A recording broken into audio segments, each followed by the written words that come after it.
오늘은 마태복음 15장 1절에서 9절 말씀을 함께 나누겠습니다. 14장에 오병이어의 기적이 있었습니다. 그 기적 후에 예수님은 제자들에게 배를 타고 건너편으로 가게 하셨습니다. 예수님은 제자들의 믿음을 시험하시고 그 시험을 통과해야지 구원의 완성을 얻을 수 있다는 것을 보여주셨습니다. 오늘 말씀 1절입니다. 그때 바리새인과 서기관들이 예루살렘으로부터 예수께 나와 이르되 14장 말리에 예수님이 제자들의 배에 올라타자 바람이 멈추는 일이 일어났습니다. 그리고 제자들과 예수님은 게네사렛에 도착을 했습니다. 게네사롯은 킨노르입니다. 구약의 히브리어로 킨노르, 수금이라는 뜻입니다.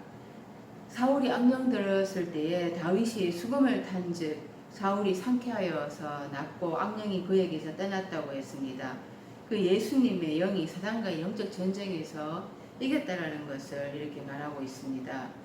그런데 예루살렘에서 바리새인들과 서기관들이 와서 예수님께 시비를 거는 일이 일어났습니다. 지금 여기는 갈릴리 주변 게네사렛 호수입니다. 그런데 어떻게 예루살렘에서 서기관들과 바리새인들이 왔을까요? 그 예수님이 나쁜 영을 몰아냈는데 다시 나쁜 영의 바람이 부르기 시작했다라는 것입니다. 예루살렘이 헬라어로 두 가지가 있는데요. 히에로 솔리마라는 단어가 있고요. 히에로 솔리마 중성명사입니다. 또 한 가지는 히에루살렘 여성명사 두 가지가 있습니다. 히에로솔리마는 구약에서 예루살라임에서 왔습니다. 예루살라임에서 왔습니다. 남성명사이고 지금 쌍스입니다. 그러니까 이 평화의 가르침을 인식하다 이런 뜻이 있습니다. 그런데 예루살렘은 구약에서 예루살렘이라는 단어에서 왔습니다. 이 예루살렘은 아람어로 쓰였습니다. 그러니까 이 예루살렘 하는데 사실은 아람어인 것입니다. 아람어를 헬라어로 표현한 것입니다. 히에로솔리마 이것이 히브리어 예루살렘에서 온 것이지요. 이것을 구분해야 됩니다. 히에로솔리마가 히브리어 예루살렘 평화의 가르침을 인식하다 뜻이거든요. 그 히에로솔리마 이 중성이니까 중보를 위해서 정거를 위해서 그런 위한 표현인 것입니다. 이거를 그러니까 히에로솔리마라고 사용을 해야 되거든요. 그러니까 히브리어 예루살렘 그 쌍수라고 했잖아요. 평화의 가르침을 인식하다. 그래서 신약에 와가지고는 중성, 정거를 위한 또 중보를 위한 그런 표현으로 중성인 것이죠. 그런데 이 대부분 이제 유대인들은 예루살렘 하면서 아람어 예루살렘을 사용을 하는 거예요. 구약이 예루살렘 아람어라 그랬잖아요. 그거를 사용을 하는 거예요. 예루살렘이 그 하나님께서 평화를 가르치신다 이런 의미죠. 그 하나님이 평화를 가르치시는 그것임을 유대인들은 인식을 해야만 했어요. 그 평화는 그저 얻어지는 것이 아니라는 것입니다. 다윗 왕 때도 전쟁을 통해서 예루살렘을 정복을 했습니다. 그 예루살렘을 수도로 삼고 솔로몬 때 성전을 지었지요. 그 예루살렘은 하나님과의 만남의 장소인 것입니다. 하나님과의 그 평화가 이루어지는 곳이죠. 그런데 예루살렘이 타락을 해서 엄행하고 우상을 섬기는 그 범죄를 행했습니다. 하나님의 평화와는 멀어진 곳이 되었습니다. 구약에서 그 예루살렘이 아람어로 쓰였고, 아람어로 쓰였다고 했는데, 에스라서에서 23번, 그리고 다니엘서에서 3번, 그 외에는 예루살라임으로 쓰였습니다. 그 예루살렘 그 에스라서에서 쓰인 것을 보면요. 에스라서 4장 5절에서 8절 말씀입니다.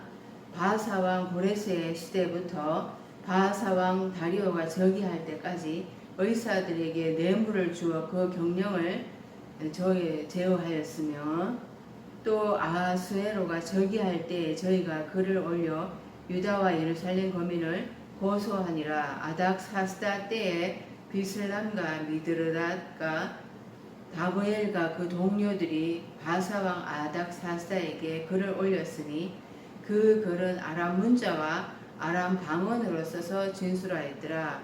방백 르훔과 서기관 심세가 아닥사스다 왕에게 올려 예루살렘 백성을 고소한 그 글에 바사왕 고레스 왕의 칙령에 의해서 예루살렘을 중건하라는 명령이 떨어졌습니다. 그런데 그것을 방해하는 공작이 벌어졌다는 것입니다. 그 예루살렘 중건을 진행하는 자들은 바벨론에 포로되어 있는 자들이에요. 그런데 포로되지 않고 이스라엘 땅에 남아있는 자들이 그 중건의 계획을 막고 있습니다. 구약에서 지금 에스라 시대에 아람어로 써서 편지를 바사왕에게 올렸다라는 것은 이스라엘 땅이 아람어화 되어 버렸다라는 것입니다. 아람어를 써서 보내야만이 바사왕이 읽을 것이니까요. 지금 바사왕 고레스부터 아하수에로 아닥사스다 또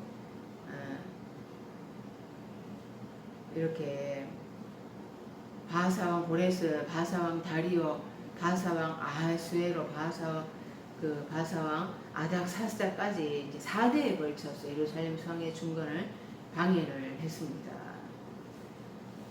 또 다니엘서에서 쓰인 것을 찾아보면은 다니엘서 5장 2절입니다. 벨사살이 술을 마실 때에 명하여 그의 묻힌 느부갓네살이 예루살렘 성전에서 탈취하여 온 금, 은 그릇을 가져오라고 명하였으니 이는 왕과 귀족들과 왕후들과 후궁들이 다 그것으로 마시려 함이었더라. 이때 아람어 예루살렘을 쓰고 있는데요. 이때는 바벨론 벨사살 왕 때이지요. 이때도 아람어로 된 예루살렘을 사용을 하고 있었습니다. 오늘 본문에서는 히에로솔리마를 쓰고 있는데요. 현재 이스라엘 사람들은 자기들이 찾고자 하는 이스라엘 땅, 그 땅이 아람어로 된 예루살렘을 말하고 있다는 것을 모르고 있습니다. 정말 예루살렘 성전을 중건하려면은 예루살렘이라는 단어를 쓰면 안 되고 예루살라임을 써야 됩니다. 평화의 가르침을 인식하다. 이런 예루살라임을 써야 됩니다. 이것 다 하나도 깨닫지 못하는 자들이 예루살렘을 회복한다고 하고 있습니다. 예루살렘으로부터 와서 할 때 아포 히에로솔리마인데요. 아포라는 전치사가 분리하다라는 뜻입니다. 히에로솔리마, 평화의 가르침을 인식하다. 평화의 가르침을 인식하는 것에서부터 분리되어서 분리된 바리새인들과 서기관들이 예수님께 와서 표집을 잡기 시작을 하는 거예요. 이들은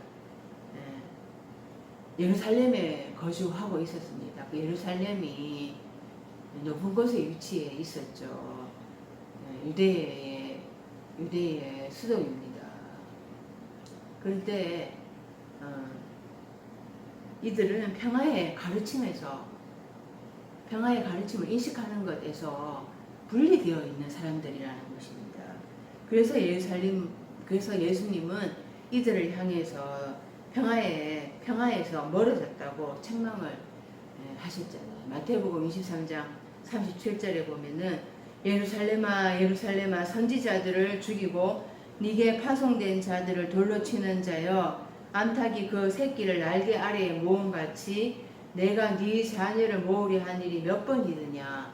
그러나 너희가 원하지 아니하였도다. 예루살렘에 거주하지만은 입으로는 성경을 가르치고 그렇게 하지만은 이들은 그 아람어에서 온 예루살렘을 사용하고 있었다는 거예요.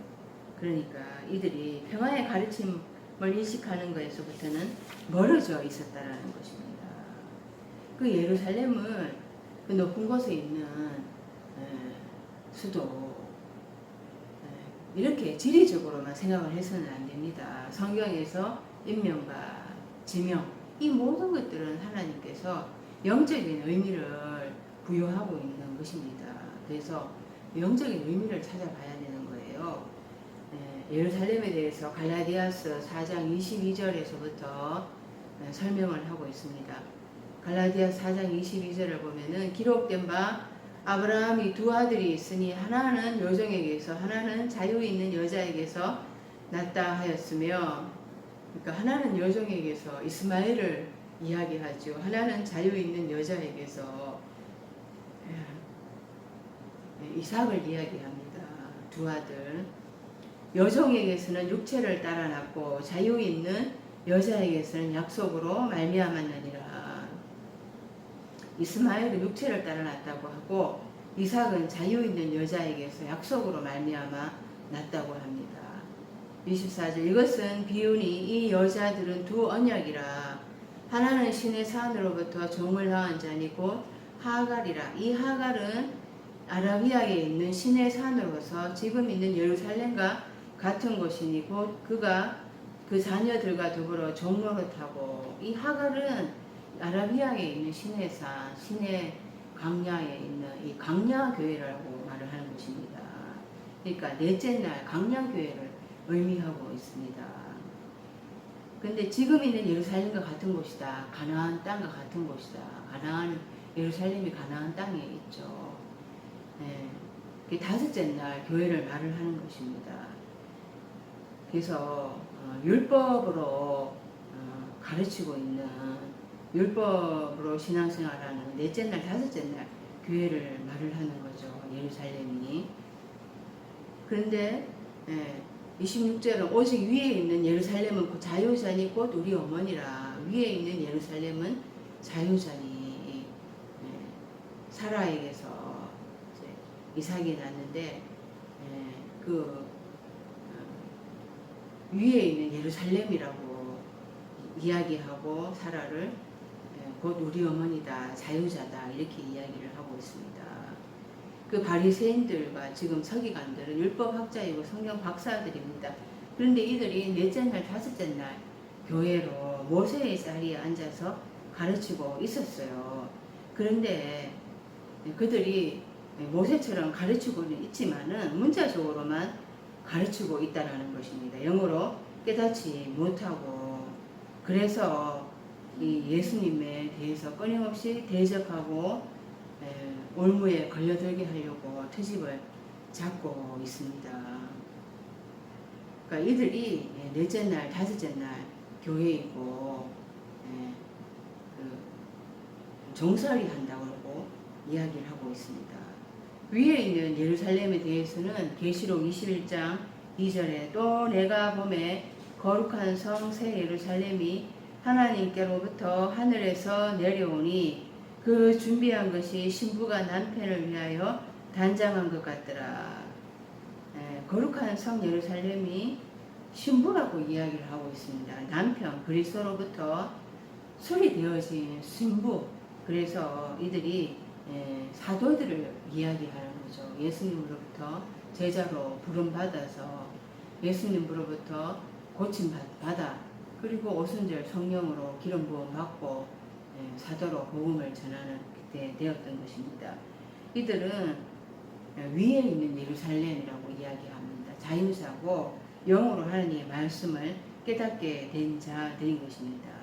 그러나 이 바리새인들, 서기관들은 예루살렘 넷째 날, 다섯째 날 율법에 종살이하고 그 성경을 표면적으로만 읽어서 율법에 종살이하면서 또 무거운 율법의 짐을 사람들한테 지우고 있는 자들인 것입니다. 그런데도 불구하고 자기들은 말만 하고 행하지는 않는 것입니다. 이들은 평화의 가르침으로부터 멀어져 있는 삶인 것이죠. 서기관이 헬라어로 그람마투스라고 하는데요. 동사 그라포, 그 기록하다라는 단어에서 유래했습니다. 성경 말씀을 기록하는 필사하는 자들인 거죠. 그런데 이 의문에 속해서 이렇게 기록하는 자들이 되어서는 안 되고 어디에 기록해야 하는가? 마음판에 신비에 기록하는 자들이 되어야 하는 것입니다. 그 유대 율법 교사들, 율법학자, 성경을 필사하는 자들이라고만 서기관을 생각하지 말고요. 그 동사로 봐서 그라포, 기록하다라는 뜻을 가지고 있다고 했습니다. 그래서 어디에 기록해야 되는가? 내 마음판에 기록을 해야 한다. 내가 바로 기록하는 자다라는 것입니다. 내가 말씀을 내 마음판에 기록하는 자다라는 것입니다.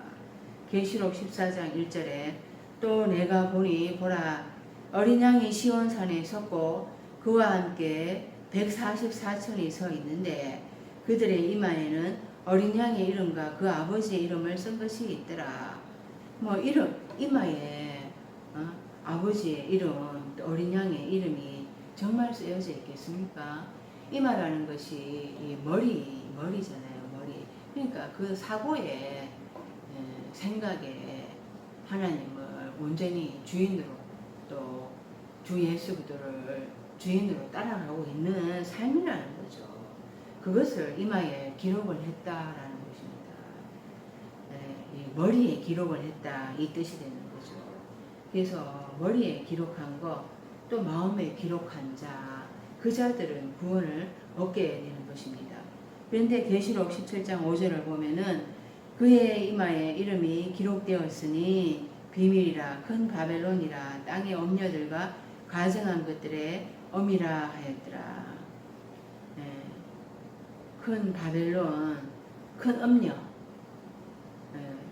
그에게도 이마에 이름이 기록되었다고 합니다. 큰 바벨론이다, 큰 엄녀다, 가증한 것들의 엄이다, 이렇게 기록이 되어 있다라는 거예요.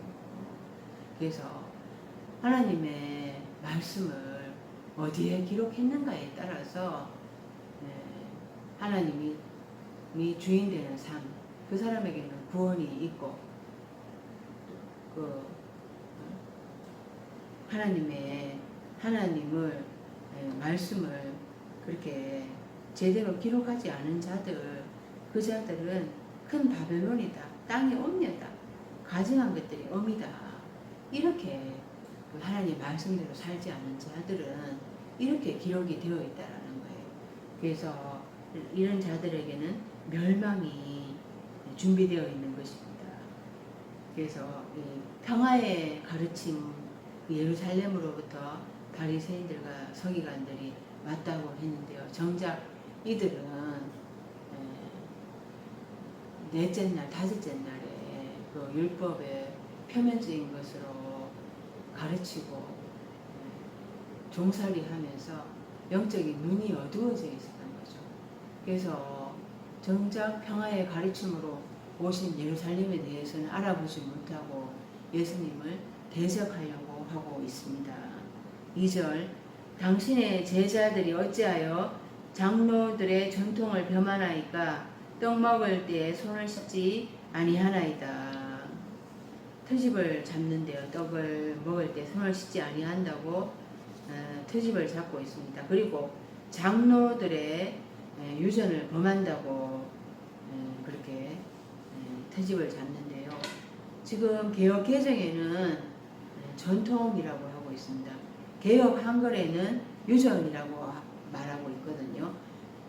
전통과 유전은 좀 다릅니다. 전통은 어떤 것이 굳어진 거죠. 그런데 유전은 그 전통화된 것을 계속해서 대를 이어서 넘겨주는 것입니다. 그래서 유전이 훨씬 더 가까운 번역이라고 할 수가 있습니다.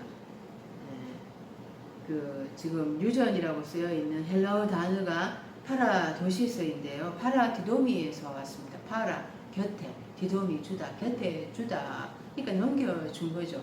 그러니까 유전이라고 할 수가 있는 것입니다. 그 유전 때문에 장로들의 유전 때문에 예수님의 제자들에 대해서 들어서 트집을 잡고 있어 떡 먹을 때 손을 씻지 아니한다고. 그러니까 성경에 있는 것은 아니잖아요. 성경에 있는 말씀은 아니에요. 그 외적인 규례 때문에 이렇게 트집을 잡는데요. 이 유전이란 단어가 쓰인 구절을 먼저 찾아보겠습니다. 갈라디아서 1장 13절에 내가 이전에 유대교에 있을 때 행한 일을 너희가 들었거니와 하나님의 교회를 심히 핍박하여 잔해하고 내가 내 동족 중 여러 영갑자보다 유대교를 지나치게 믿어 내 조상의 유전에 대하여 더욱 열심히 있었으나. 이 바울이 사울이었을 때의 고백입니다. 열심히 특심해가지고 예수 믿는 자들을 잡아다가 옥에 가두고 그렇게 핍박하는 것이었던 것입니다. 그래서 내 조상의 유전에 대하여서 더욱더 열심히 있었다라고 말하는데요. 그 자기의 동년배들보다 훨씬 뛰어난 유대 전통학자들이었습니다.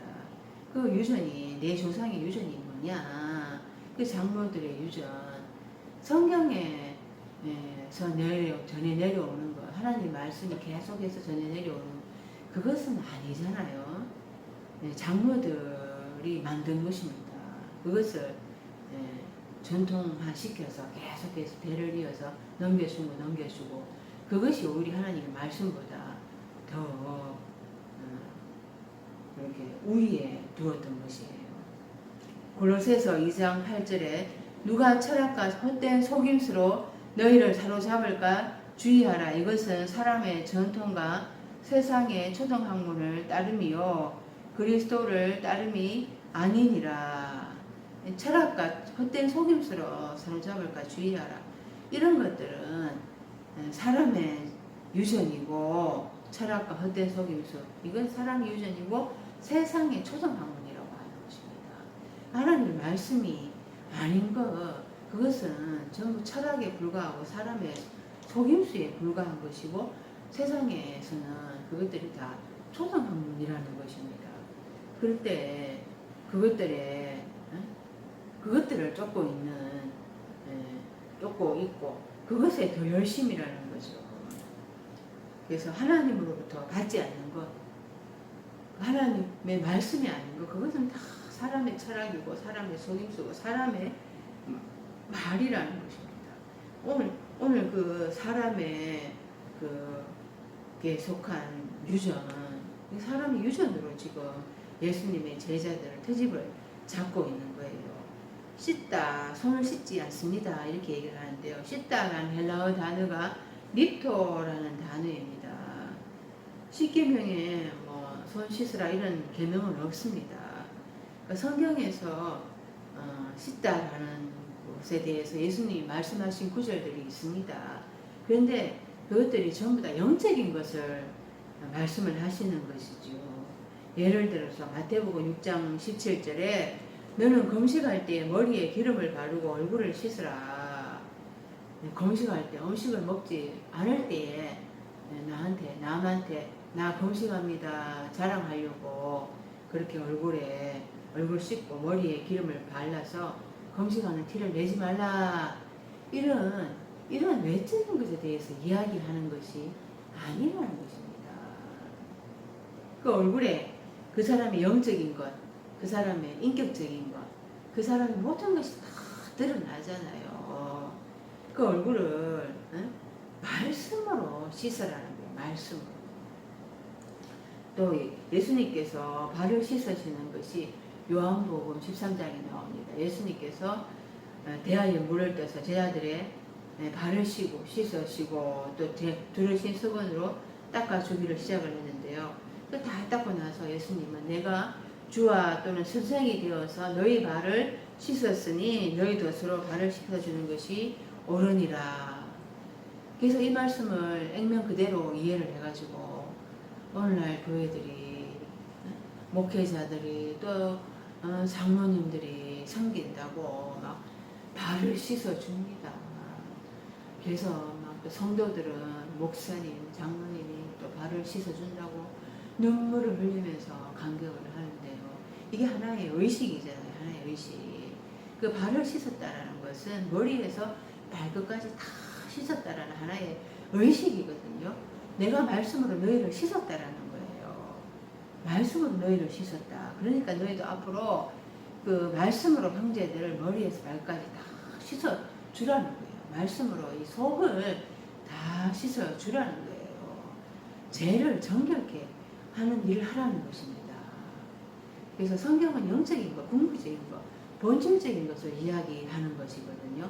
그런데 그 액면 그대로 표면적으로만 성경을 보고 외적인 것으로 그렇게 판단하고 정죄하는 것, 그게 바로 지금 바리새인들과 서기관들이 그렇게 하고 있는 것입니다. 장로의 유전 때문에 트집을 잡고 있는 것입니다. 그 장로들의 전통을 범하나이까 할 때 범하다라는 단어가 파라바이노인데요. 파라 곁에, 바이노 긋다, 곁으로 걷는 거예요. 곁으로 걸으니까 옆으로 걷는 거, 빗나가는 것이죠. 탈선하는 것입니다. 그래서 이 장로의 유전을 지키지 않는다고 해서 탈선하고 죄를 범하는 게 아니잖아요. 이들이 오히려 지금 하나님의 말씀을 벗어나서 자기들이 하나님이냐 그렇게 판단하고 정죄하고 있는 것, 이게 죄를 범하는 것이고 이게 탈선인 것입니다. 이것이 하나님의 뜻과는 다르게 걸어가는 것이죠. 3절 대답하여 이르시되 너희는 어찌하여 너희의 전통으로 하나님의 계명을 범하느냐. 이 계명이라는 헬라어 단어가 엔톨레라는 단어입니다. 마태복음 22장에서부터 22장 35절부터 40절까지를 읽어보겠습니다. 그 중에 한 율법사가 예수를 시험하여 묻되 선생님 율법 중에서 어느 계명이 크니까? 예수께서 이르시되 네 마음을 다하고 목숨을 다하고 뜻을 다하여 주 너의 하나님을 사랑하라 하셨으니 이것이 크고 첫째 되는 계명이요 둘째도 그와 같으니 네 이웃을 네 자신같이 사랑하라 하셨으니 이 두 계명이 온 율법과 선지자의 강령이니라. 이 예언자들이 하는 것이 율법과 계명에 준하고 있습니다. 그 예언서들이 전부 율법과 계명에 관한 이야기입니다. 율법과 계명을 벗어난 것이 아니에요. 마태복음 5장 17절에서 예수님께서 내가 율법이나 선지자나 폐하러 온 줄로 생각하지 말라. 폐하러 온 것이 아니요 완전케 하려 함이로라. 이렇게 말씀을 하셨습니다. 율법이나 선지자, 예언자 삶은 폐하러 온 것이 아니다. 완전케 하려고 왔다. 근데 이 완전케 하려고 오셨다 할 때 이 헬라어 단어가 플레로 이런 단어이거든요. 채우기 위해서 왔다. 채우다라는 뜻. 채우기 위해서 왔다라는 거예요. 그러니까 다섯째 날 교회는 율법이 필요 없다. 이렇게 생각을 하고 있습니다. 그래서 심지어는 율법 폐지론이 또 있기도 한데요. 그 인간은 어차피 죄인이기 때문에 율법을 지킬 수가 없다. 그래서 예수님이 십자가에서 자신의 피를 흘리시면서 이 피를 믿기만 하면은 구원을 얻는다. 이렇게 말을 하는 것입니다. 그 율법을 왜 해주셨는가? 그리고 예수님이 왜 오셔서 예수님이 십자가에 달려 돌아가셨는가? 이것을 연결을 시켜서 보지 못하고 있습니다. 그러니까 예수님은 율법을 채우려고 오신 것이거든요. 율법은 완전케 하는 것이 아니고 또 완성하는 것도 아니고 채우는 것입니다. 예수님은 이 채우는 일을 하려고 오신 거예요. 그러니까 율법은 사망의 법이잖아요. 우리들은 죽으라고 그렇게 주신 것이거든요. 그러니까 죽는다라는 게 나를 내려놓는 거죠. 나를 포기하는, 나를 비우는 거예요. 나를 내려놓고 비워야지만이 거기에 예수님이 들어오실 수가 있는 것입니다. 비워야지만이 예수님이 들어오셔서 그 예수님으로 이제 채워지는 거죠. 예수님 말씀으로 채워지는 것이죠. 그래서 율법과 계명을 받았다라는 것은 그렇게 죽고 비워지고 이게 다 비워지고 그러고 나서 이제 예수님으로 채워져야 되는 거예요. 예수님 말씀으로 채워져야 되는 것입니다. 비우지 아니하는데, 죽지 아니하는데, 자기가 아직 살아있는데 거기에 어떻게 예수님이 문을 열어서 들어올 수가 있겠습니까? 죽어야지 예수님이 거기 비어있는 곳에 들어오실 수가 있는 것입니다. 그것을 이제 채운다라고 이렇게 말씀을 하고 있는 것입니다. 로마서 7장 9절에 전에 법을 깨닫지 못할 때에 내가 살았더니 계명이 이름에 죄는 살아나고 나는 죽었도다. 생명에 이르게 할 그 계명이 내게 대하여 도리어 사망에 이르게 하는 것이 되었도다. 제가 계명 기회를 타서 계명으로 말미암아 나를 속이고 그것으로 나를 죽였느니라. 이러보건대 율법도 거룩하며 계명도 거룩하며 의로우며 선하도다. 그러니까 내가 죽는다라는 거는 계명이 들어와서 제가 살아나고 나는 죽게 되는 거예요. 율법이 없었을 때는 내가 살아 있었거든요. 죄는 죽어 있었고 제가 죄인 줄 못 깨닫고 있었던 거예요. 그런데 계명이 내게 이르게 되니까 제가 살아나면서 이렇게 나는 죽게 되는 거죠. 그래서 율법도 이제 거룩하고 계명도 거룩하며 의로우며 선하다 이렇게 말씀을 합니다. 이 제가 살아나고 내가 죽는다. 이 나의 죄성이 죽는다는 것입니다. 죄인이란 나의 이 죄성이 죽는다라는 거예요. 그렇게 되면서 예수님을 받아들이게 되는 거죠. 그래서 예수님이 율법과 예언자 삶을 채우러 왔다고 말씀을 하십니다. 근데 율법도 거룩하고 계명도 거룩하고 의로우면 선하도다 이렇게 말씀을 하는데요. 거룩하신 분이 의로우신 분이 선하신 분이 한 분 하나님밖에 없잖아요. 이 율법 계명 다 하나님이라는 거예요. 그런데 어떻게 하나님을 폐할 수가 있겠습니까? 어떻게 율법을 폐할 수가 있겠습니까? 요한일서 3장 23절 그의 계명은 이것이니 곧 그 아들 예수 그리스도의 이름을 믿고 그가 우리에게 주신 계명대로 서로 사랑할 것이니라. 그의 계명대를 지키는 자는 주 안에 거하고 주는 저 안에 거하시나니 우리에게 주신 성령이시는 줄을 우리가 아느니라. 계명을 주신 이유는 서로 사랑하라고 하시는 것입니다. 이 서로 사랑하라고. 근데 이 서로 사랑하라 이것이 옛 계명이 아니고 새 계명이라는 거예요. 옛 계명을 말하는 것이 아니라는 것입니다. 예전부터 있는 그 하나님의 이 말씀을 말을 하고 있다라는 거예요. 그것을 우리는 새 계명이라고 하는데 그 옛 계명, 새 계명은 그게 따로 있는 것이 아니라는 것입니다. 옛 계명을 채운 것을 새 계명이라고 말하고 있습니다. 새라는 헬라어 단어가 카이노스인데 변하지 않는 거예요. 생 포도주 할 때는 생은 그 네오스라는 단어이거든요. 아직 익지 않았다 이런 뜻입니다. 익고 발효를 해야 한다는 뜻인데요. 근데 그래서 생포도주가 되는 건데 생포도주는 새 부대 할 때 새자는 이제 카이노스예요. 변하지 않는 거, 낡아지지 않는 거. 네. 그래서 이 새 계명은 옛 계명을 채워 넣는 거예요. 주 안에서 이 사랑하라는 거, 이 말씀이 옛 계명을 채워 넣는 거죠. 계명을 주신 이유인 것입니다. 그러니까 하나님을 사랑한다고 하면은 그 구약에서부터 하나님은 계명을 주셨거든요. 그 말씀들을 깨닫고 영적으로 깨닫고 그 말씀들을 지켜야 되는데 이들은 깨닫지 못하고 표면적으로만 보면서 오히려 지금 이들이 말씀 하나님의 계명을 범하고 있는 것입니다.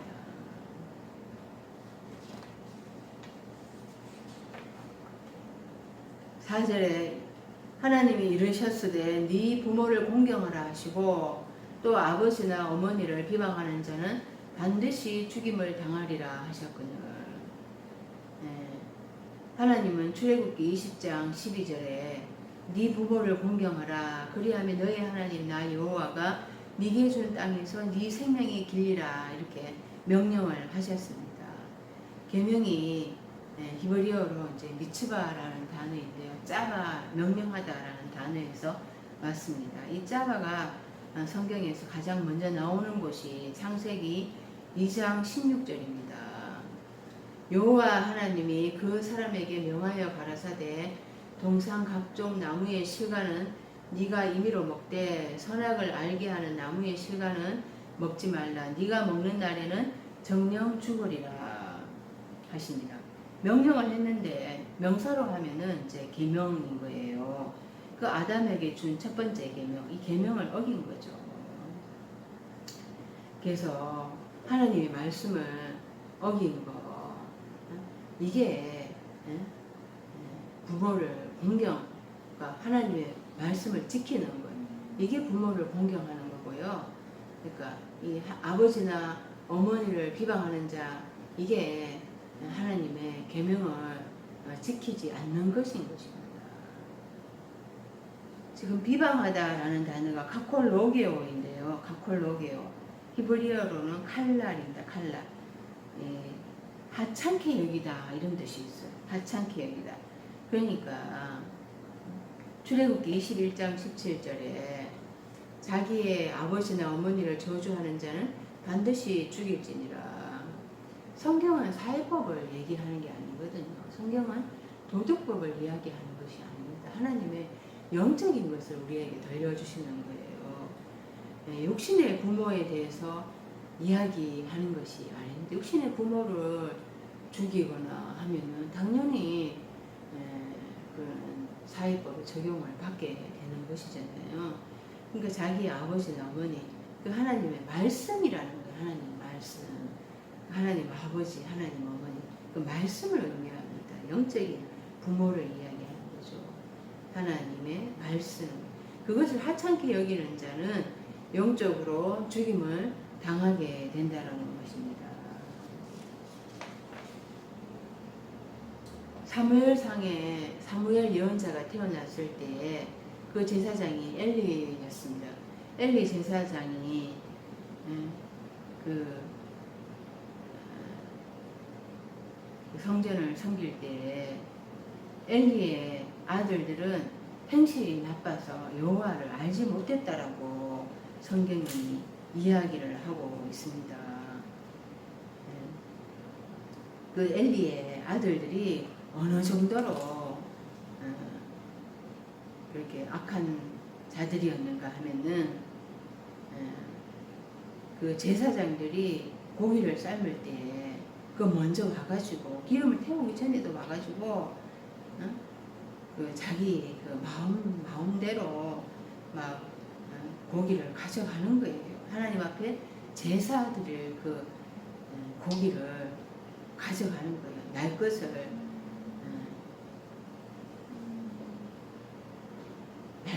그대로 막 가져가는 것입니다. 그리고 그러니까 이 소년들의 죄가 여호와 앞에 심히 크면 여호와의 제사를 멸시했다라는 거예요. 그리고 또 이들은 또 하나님 앞에서 회막문에서 수종드는 여인들과 동침했다고 합니다. 그리고도 그 엘리 제사장 자기 아버지가 책망을 하면은 경계를 시키면은 네가 그 하나님 앞에 범죄한다 이렇게 경계를 시키면은 아버지의 엘리 제사장의 말을 듣지를 않는 것입니다. 그 엘리 제사장의 말을 듣지 않는다는 게 하나님의 말씀을 하찮게 여기니까 당연하게 또 아버지의 말도 하찮게 여기는 거죠. 이들이 이렇게 육신의 부모를 저주하고 하찮게 여기면은 그 세상적으로도 비난과 그런 형벌을 받게 되는데요. 당연히 하나님 아버지의 말씀을 하찮게 여겨서 그 하나님에게 그렇게 비방을 하고 하면 그게 무슨 말씀이 무슨 소용이 있습니까? 하나님 말씀이 무슨 소용이 있습니까? 라고 하는 자들은 그의 등불이 흑암 중에 꺼짐을 당하는 것과 같다라는 것입니다. 5절 너희는 이르되 누구든지 아버지에게나 어머니에게 말하기를 내가 드려서 유익하게 할 것이 하나님께 드림이 되었다고 하기만 하면, 그러니까 예물은 하나님께 드리는 거잖아요. 그런데 그 부모님에게 드리는 것을 예물이라고 하지 않죠. 근데 하나님에게 예물을 드리면서 이게 아버지 어머니를 위해서 드린 것입니다, 이렇게 말을 하고 아버지나 어머니를 공경하지 않는 거예요. 그게 5계명을 폐하는 것입니다. 이게 고르반이라고 하는데요. 네, 마가복음 7장 10절에 좀 더 자세하게 나와 있습니다. 고르반이란 단어를 쓰고 있습니다. 모세는 네 부모를 공경하라 하고 또 아비나 어미를 해방하는 자는 반드시 죽으리라 하였거늘 너희는 가로되 사람이 아비에게나 어미에게나 말하기를 내가 드려 유익하게 할 것이 고르반 곧 하나님께 드림이 되었다고 하기만 하면 그만이라 하고 지 아비나 어미에게 다시 아무 것이라도 하여 드리기를 허하지 아니하여 너희의 전한 유전으로 하나님의 말씀을 폐하며 또 이 같은 일을 많이 행하느니라. 고르반이라는 게 하나님께 드리는 예물입니다. 이렇게 고르반이 제사 지내는 그 제물을 의미하는 것이거든요. 그러니까 레위기나 민수기에서 제사 드리는 그 희생 제사와 연관되어서 쓰이고 있습니다. 그 레위기 1장 2절을 보면은 이스라엘 자손에게 고하여 이르라 너희 중에 누구든지 여호와께 예물을 드리려거든 생축 중에서 소나 양으로 예물을 드릴지니라 그 예물이 소의 번제이면 흠없는 수컷으로 회막문에서 여호와 앞에 연락하시도록 드릴지니라. 이 반드시 여호와 하나님 앞에 나올 때는 예물을 드리라고 그렇게 말씀을 하고 있습니다. 반드시 드려야 하는 것으로 말씀을 하고 있습니다. 지금 예물이라고 했는데 이게 이제 히브리어로 코르반입니다. 코르반. 희생 제사에 드려지는 제물, 헌물을 이야기하는 것이지요. 그런데 그 예물을 드리라고 그 제물을 드리라고 말씀하신 그 하나님의 속마음을 알아야 되는 거예요. 그러니까 이 제물, 이 헌물은 그 제물을 드리는 자의 사랑과 마음을 담아서 가장 좋은 것으로 하나님 앞에 드려지는 것이어야 됐습니다. 그것은 자신을 드리라는 거예요. 자신의 죽음을 드리라는 것입니다. 흠이 없는 것으로 자신의 죽음을 드리라는 거예요. 그런데 어느 순간부터 이 형식적으로 제물을 드리는 것입니다. 마음은 하나님께로부터 멀어져서 음행을 하면서도 제물을 드린 것으로 하나님에 대한 의무를 다 했다고 생각을 하는 거예요. 이 코르반, 이 제물이 이게 카라브라는 동사에서 유래했거든요. 카라브라는 단어는 가까이 가다라는 뜻이 있습니다.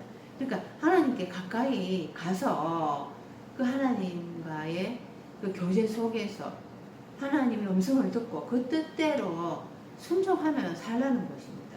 그게 제물의 본 뜻인 것이죠. 그런데 인간은 한날에서부터 자기의 욕심으로 하나님 앞에 제물을 드립니다. 그리고는 하나님께서 자기에게 더 큰 것을 주기를 그렇게 목적으로 삼고 있죠.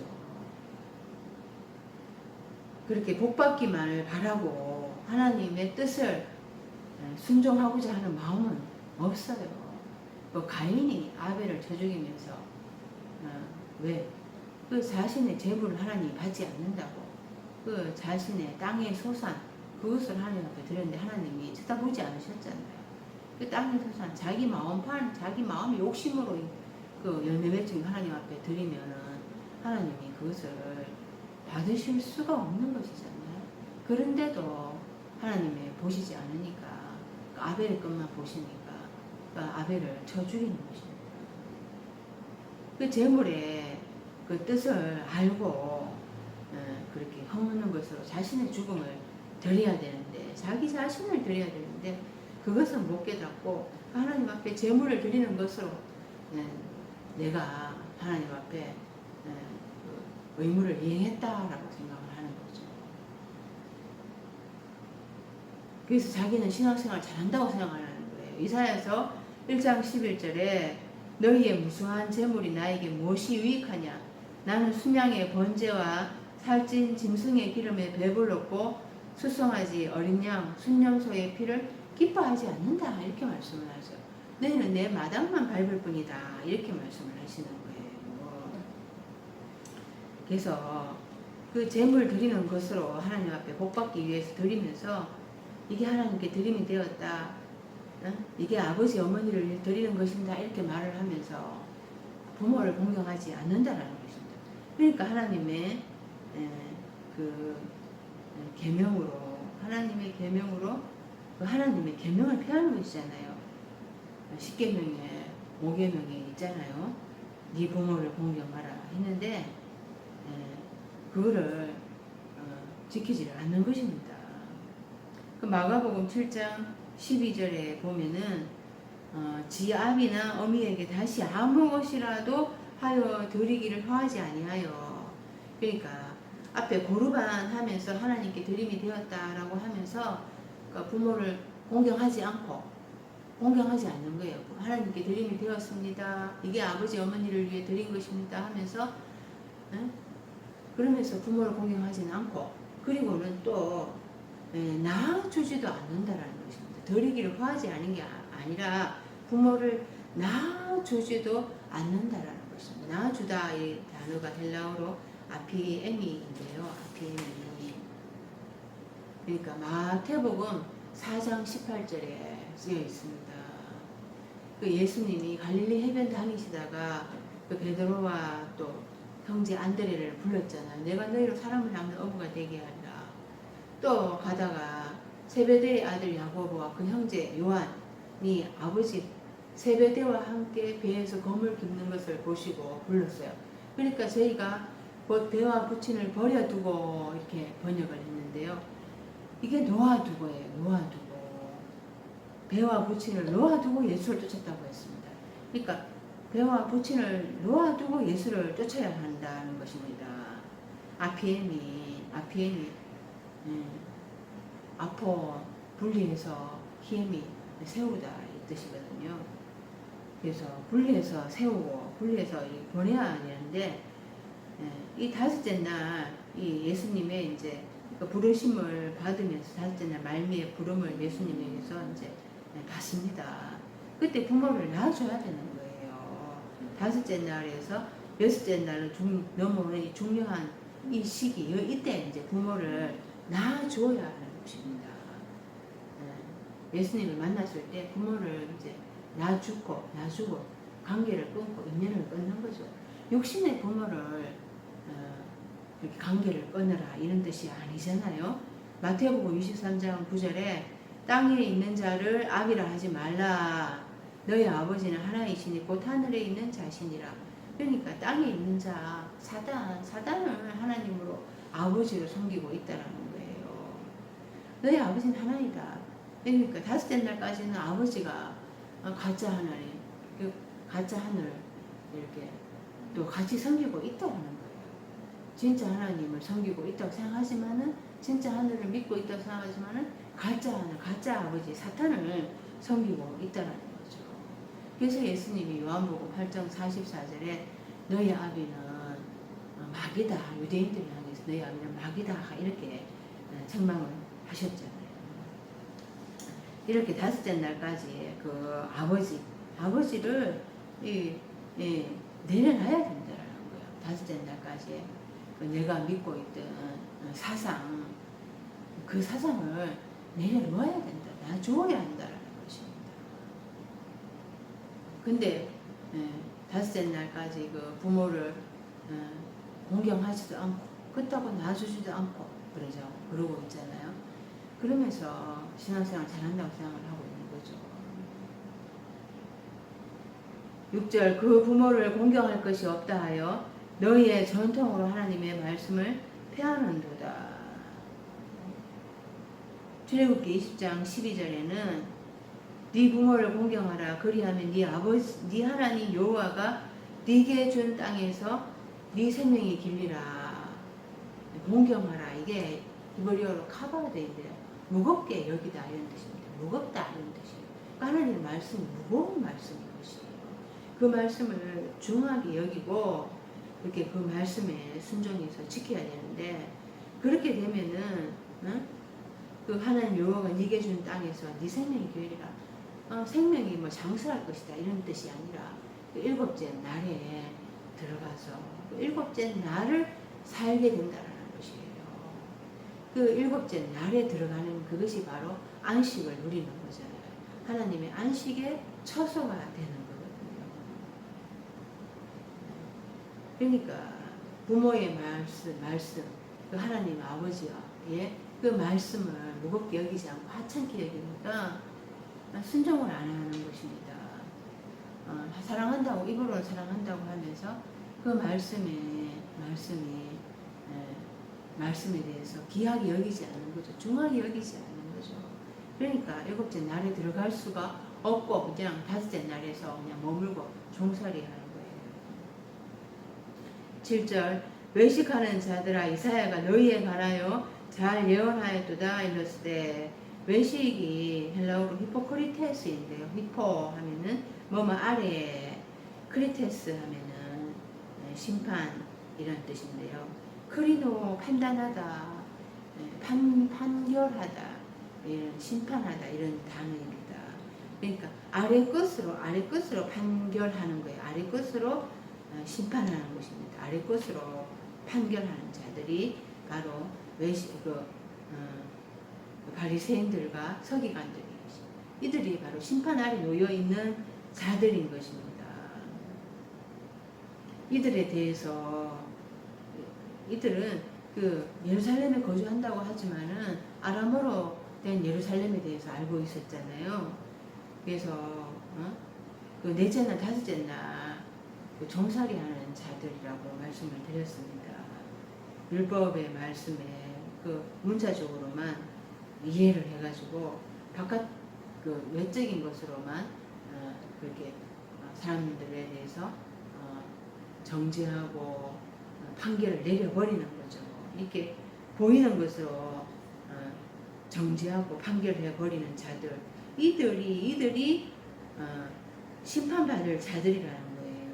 히포크리테스 심판받을 자들이고 이들이 그 아래 것으로 판결 정죄하는 자들로서 이들은 심판받을 자들이다 이렇게 이해를 해야 됩니다. 외식하다 이하니까 뭐 안과 밖이 다르다. 바깥은 그렇지 않은데 또 속은 그렇지 않은데 바깥으로만 그렇게 행동한다 이런 뜻이 아니라는 거예요. 아래 것으로 아래에서 육신에 속한 것으로 문자적인 것으로 성경을 보고서 그것으로 자기들이 하나님 자리에 앉아서 판결을 하고 정죄하고 한다는 거죠. 그것에 대해서 하나님은 심판받을 자들이라고 말씀을 하고 있습니다.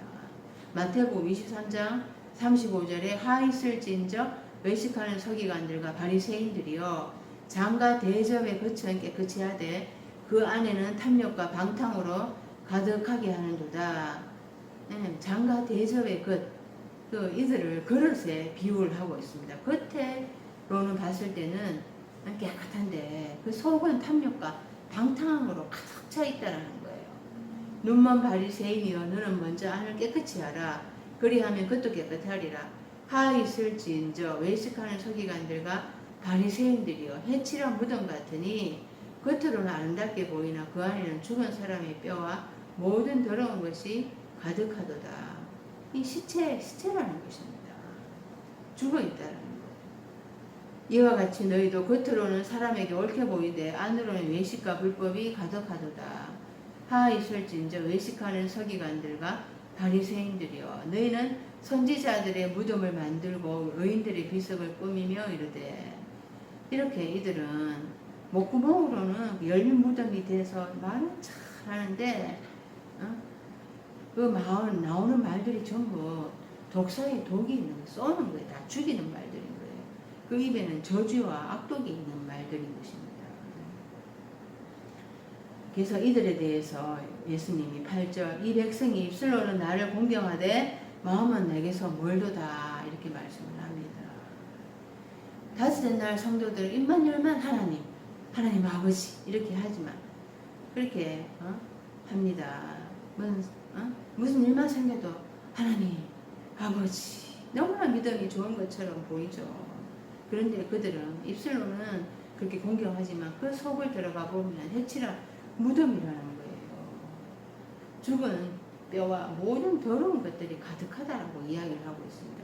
근데 밖으로 싹 포장을 해놔서 말만 잘하면은 될 것 같지만 하나님은 그것에 대해서 속지 않는다라고 말씀을 합니다. 다섯째 날까지는 두 아버지를 섬기고 있는 게, 사단도 섬기고 가짜 하나님도 섬기고 있고 진짜 하나님도 섬기고 있죠.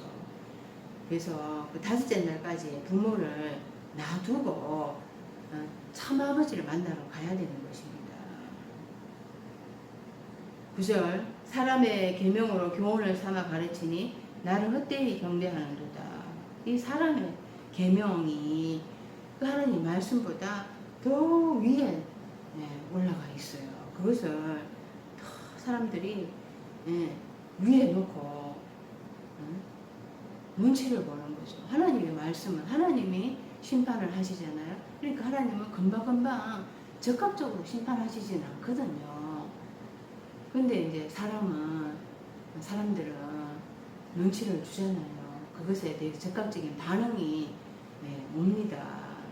그러니까 사람의 눈치가 더 중요한 거예요. 사람을 더 기쁘게 하려고 하는 그런 신앙생활을 다섯째 날이 하고 있다는 것입니다. 디모데후서 3장 16절에 모든 성경은 하나님의 감동으로 된 것으로 교훈과 책망과 바르게 함과 의로 교육하기에 유익하니 이는 하나님의 사람으로 온전케 하며 모든 선한 일을 행하기에 온전케 하려 함이라. 모든 성경이 하나님의 영적인 말씀이라는 것입니다. 이 영적인 말씀으로 깨달아 알아가지고 이것을 깨닫고 지키려고 해야 되는데, 근데 이 장로들이 만든 그 유전으로 그거를 지키지 않는다고 바리새인들과 서기관들이 트집 잡고 있습니다. 사람의 철학, 사람의 그 세상의 초등학문이 더 그들에게는 우선순위에 있고 그들을 지배하고 있는 그러한 것입니다. 그러니까 진짜 내가 무엇을 붙들고 있는가, 하나님의 말씀을 우선순위에 놓고 모든 말씀이 하나님의 영적인 말씀이다. 그 말씀을 영으로 깨닫기 위해서 내가 구하고 찾고 두드리는가, 아니면은 아직도 깨닫지 못해서 외적인 것으로, 바깥에 그 외적인 것으로 그렇게 판단하면서 정죄하고 심판하는 자인가, 내가 그렇게 아닐 것으로 판결하는 삶이 아닌가. 그 넷째 날, 다섯째 날이 아닐 것으로 판결하고 정죄하는 자리에 앉아 있다라는 거예요. 외적인 것으로 보면서 율법에 종살이를 하고 있는 삶이라는 거죠. 하나님이 원하시는 것은 우리가 그 다섯째 날에 사상을 다 내려놓고 거기에서 죄와 사망의 법에서 벗어나서 생명의 성령의 법으로 자유케 하는 삶을 살기를 원하시고 계신다라는 것입니다. 그 삶을 우리가 살아가기 위해서는 하나님의 말씀을 영으로 깨닫기 위해서 기도하고 그렇게 말씀을 부지런히 연구하면서 하나님 앞에 기도를 해야 되겠습니다. 기도드리겠습니다.